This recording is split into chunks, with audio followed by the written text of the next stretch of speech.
Hatake Kakashi, anak pintar dari seorang shinobi ternama, justru tumbuh menjadi sosok yang arogan di masa kecilnya. Ia merasa lebih unggul dibanding orang-orang di sekitarnya, baik dalam hal kemampuan, kepemilikan, maupun privilese yang dimilikinya. Kakashi kecil lahir dengan segala hal yang diidamkan oleh banyak anak lain. Ayah yang memiliki popularitas dan kemampuan luar biasa, kecerdasan yang membuatnya mudah mempelajari berbagai hal, serta harisma alami yang menjadikannya tolak ukur kehebatan bagi orang-orang di sekitarnya. Menyamai atau bahkan melampaui Kakashi pada saat itu adalah bukti kehebatan seorang shinobi muda. Namun, semua kelebihan yang dimilikinya membuat Kakashi menjadi anak yang angkuh, penuh ego, dan penyendiri, hingga akhirnya dunia perlahan, tapi pasti, menghantamnya dengan realitas kehidupan yang menyakitkan. Kehidupan terus-menerus mengujinya, melunakkan segala kesombongan dalam dirinya. Sejatinya, titik terendah manusia seringkali menjadi jalan menuju kesadaran yang lebih dalam, menggiringnya pada dua pilihan, menyalahkan dunia atas semua yang menimpanya, menyerah, lalu terpuruk dalam kebencian, atau menjadikan semua itu sebagai pelajaran berharga yang membentuk dirinya menjadi lebih kuat. Kakashi memilih jalan yang kedua. Tentu saja, perubahan ini tidak muncul begitu saja. Orang-orang yang ia cintai meninggalkan luka sekaligus pelajaran, yang perlahan membentuknya menjadi shinobi luar biasa, penuh kerendahan hati, solidaritas tinggi, bertanggung jawab, dan memiliki jiwa kepemimpinan yang matang. Kisah hidup Kakashi menyajikan makna mendalam tentang luka dan pendewasaan. Ada perbedaan besar antara seseorang yang terbiasa hidup dalam kesendirian dan seseorang yang menjalani hidup sendirian setelah kehilangan orang-orang yang ia sayangi. Kakashi kecil menganggap teman hanyalah manusia biasa yang tidak perlu diberikan penghargaan lebih. Hal ini berbanding terbalik dengan ayahnya, Sakumo Hatake, yang memutuskan mengakhiri hidupnya setelah menghadapi tekanan sosial akibat keputusannya menyelamatkan nyawa seorang teman. Keputusan ayahnya membawa kekecewaan mendalam bagi Kakashi. Dalam pandangannya, ayahnya lebih memilih menyerah pada keadaan dan meninggalkannya sendirian. Kakashi merasa ayahnya kejam karena memutuskan untuk pergi dengan kesadaran penuh, seolah-olah dirinya bukan pertimbangan terakhir dalam pilihan yang dihadapi Sakumo. Dua hal tertanam dalam benak Kakashi sejak saat itu. Pertama, pertanyaan besar tentang mengapa seorang sahabat bisa begitu berarti hingga ayahnya rela berkorban. Dan kedua, jika sebuah keputusan benar, mengapa harus ragu untuk menghadapi segala risikonya?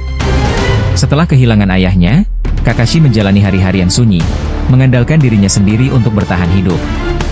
Warisan yang ditinggalkan ayahnya bukanlah harta atau kekuatan, melainkan genetika, tempat tinggal, kenangan, dan sebuah pertanyaan besar. Hingga akhirnya, ia bertemu dengan Obito, Rin, dan teman-temannya yang secara perlahan membukakan mata hatinya. Dari mereka, Kakashi belajar bahwa teman bukan sekadar pelengkap kehidupan sosial, tetapi juga bagian dari hidup itu sendiri. Manusia tidak bisa hidup sendirian. Kita selalu membutuhkan orang lain, baik untuk bertahan hidup maupun sekadar sebagai penyemangat.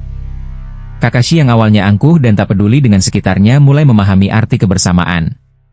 Ia menyadari bahwa hidup dalam kesendirian berarti memikul semua beban sendirian.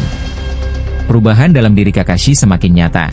Ia mulai berbaur dengan teman-temannya, meladeni tantangan dari Gai, atau bahkan mengikuti keinginan Obito yang ingin tampil hebat di depan Rin. Hal-hal kecil yang ia lakukan untuk menyenangkan sahabatnya menjadi bukti bahwa Kakashi mulai memahami nilai persahabatan. Ia mulai melihat bahwa hidup bersama orang-orang yang ia sayangi memberikan kebahagiaan yang jauh lebih berharga daripada sekadar mengikuti aturan dan prinsip yang kaku. Namun, kebahagiaannya tidak bertahan lama. Kehilangan kembali menghampirinya. Kematian Obito membawanya kembali pada kenangan tentang ayahnya. Obito adalah orang yang selalu menjunjung tinggi nilai persahabatan, sesuatu yang dulu dibenci Kakashi karena mengingatkannya pada keputusan ayahnya. Namun, di saat Obito mengorbankan dirinya, Kakashi mulai memahami bahwa solidaritas seorang teman dapat mengubah segalanya. Shinobi yang melanggar aturan memang sampah.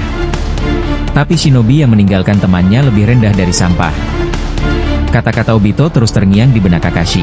Perlahan, ia mulai memahami perasaan ayahnya. Betapa menyakitkannya kehilangan seorang sahabat. Kakashi yang dulu membenci ayahnya kini mulai menerima dan memaafkannya. Ia mencoba mencari jalan tengah antara menjunjung loyalitas terhadap negara dan menjaga solidaritas dalam persahabatan. Namun, cobaan belum berhenti. Setelah menerima kehilangan Obito, Rin juga pergi dengan cara yang tragis. Kakashi kembali melihat bagaimana orang-orang yang ia cintai memilih mengorbankan diri mereka demi orang lain. Sakumo, Obito, dan Rin, semuanya memilih jalan yang menyakitkan bagi Kakashi. Ia bertanya-tanya, mengapa mereka tidak melihat bahwa ia harus bertahan sendirian setelah kepergian mereka? Namun, Kakashi tidak membiarkan dirinya tenggelam dalam kesedihan. Ia memilih untuk menyikapi luka-lukanya dengan kedewasaan. Setiap pengalaman pahit yang ia lalui menjadikannya pribadi yang lebih matang. Keteguhan hatinya tumbuh seiring waktu, membuatnya menjadi sosok yang tenang, penuh pertimbangan, dan tidak mudah terpancing emosi. Kakashi menjadi sosok teman, kakak, dan mentor yang dihormati banyak orang. Ia selalu mendukung Naruto dalam menggapai mimpinya menjadi Hokage, membimbing Sakura dalam menemukan jati dirinya, serta berusaha melindungi Sasuke dari ambisi kelam yang menguasainya. Seorang guru bukan hanya tentang bagaimana ia mengajarkan ilmu, tetapi juga tentang bagaimana ia menjadi panutan bagi murid-muridnya. Kakashi tidak hanya mengajar, tetapi juga mendidik dengan caranya sendiri, mengajarkan anak-anak dengan keceriaan, menuntun remaja dalam pencarian jati diri, serta menjadi pendengar yang baik bagi orang dewasa. Ia adalah salah satu guru terbaik dalam serial Naruto. Setelah Perang Dunia Shinobi keempat, Kakashi akhirnya dipercaya menjadi Hokage. Meskipun Naruto yang selama ini bermimpi menjadi Hokage, atau bahkan Shikamaru yang memiliki kecerdasan strategi yang luar biasa, tetapi Kakashi-lah yang dipilih lebih dulu. Mungkin Masashi Kishimoto ingin menunjukkan bahwa seorang pemimpin bukan hanya tentang kekuatan dan ambisi, tetapi juga tentang pengalaman, kebijaksanaan, dan dedikasi. Kakashi telah melalui banyak hal yang membentuknya menjadi sosok yang layak menjadi pemimpin. Di berbagai jajak pendapat dan artikel, Kakashi selalu masuk dalam daftar karakter favorit. Hampir semua penikmat Naruto setuju bahwa ia adalah sosok yang pantas menjadi Hokage. Kisah hidup Kakashi adalah perjalanan dari seorang anak berbakat yang arogan, menjadi seorang shinobi yang penuh luka, hingga akhirnya tumbuh menjadi pemimpin yang bijaksana. Sebuah perjalanan yang penuh makna, penuh pelajaran, dan penuh inspirasi.